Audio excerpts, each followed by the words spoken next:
It's the perfect fall day to be visiting Treworgy Family Orchards in Levant, Maine. I always love visiting their beautiful farm and feeding all the different animals. And it's always great to pick up delicious, fresh, seasonal produce. Today, I'm excited to hear all about their corn maze, which was voted the best in the country this year. Later on, we'll learn about the different kinds of pumpkins they grow on the farm and get some growing and cooking tips. Hey John, it's pumpkin season in Maine, so of course I had to come to my favorite farm and pick up some pumpkins and gourds, and your farm is just so beautiful. Well, thank you, Lisa. Welcome to Treworgy Family Orchards. So I've grown pumpkins at our farm, much smaller scale, but I'm always afraid we have such a short growing season. I always go with the minis. Yeah. And obviously you can grow larger sizes, so I would love some tips for growing normal sized pumpkins in Maine in our, 100 days that we have to grow things. Sure. So we actually grow over like 60 different varieties here. So we want to get a lot of different ones. But yeah, you're right. We do have a shorter growing season, but most of these will work in Maine. You know, if you want to plant when the soil's a little warmer. So usually beginning of June we'll wait until beginning of June to make sure the seeds are not going to rot in the ground. Right. And that gives us plenty of time because pumpkins will go right into October, until we get a frost, they'll keep growing. A real hard frost. So you don't start seedlings in the house? We don't, but you can. Okay. We just find at the scale we're doing it's a little more challenging. So we go direct into the soil. Now, how do you know when a pumpkin is ready to pick? Do you just go by size, when it's kind of the size that you like it? Yeah, they'll keep growing. And of course, when they turn orange, they're ready. And based on the variety of pumpkin, we have little mini pumpkins that are like this. And then you can have some that, are world record pumpkins. So there's all different ones. And depending on the variety, it'll kind of grow to its natural size. I can't wait to look.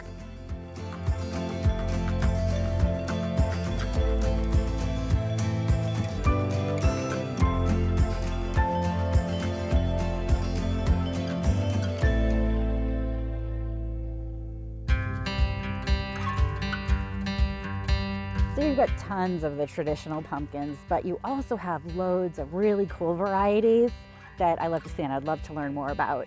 We have over 60 different varieties of pumpkins and squash. So as you can see, traditional jack-o'-lanterns, but what have you got here? Oh, I got a white pumpkin. It's yeah, super heavy. Careful, it's heavy. These are just a white pumpkin. You can get them at any of your, seed catalogs. We'll have these, and they can get, really big. A lot of people that are doing fall weddings really like these and come out will buy a ton of these. So you can have the little tabletop ones that you see for decoration, but you can also grow really large white pumpkins. And that's fun. Yeah, those are great. And any of these pumpkins you can eat. Okay. Every pumpkin is edible. The recipe is all the same for pumpkins, squash. You cut it open, put it in the oven on a baking sheet at 350 until it's soft.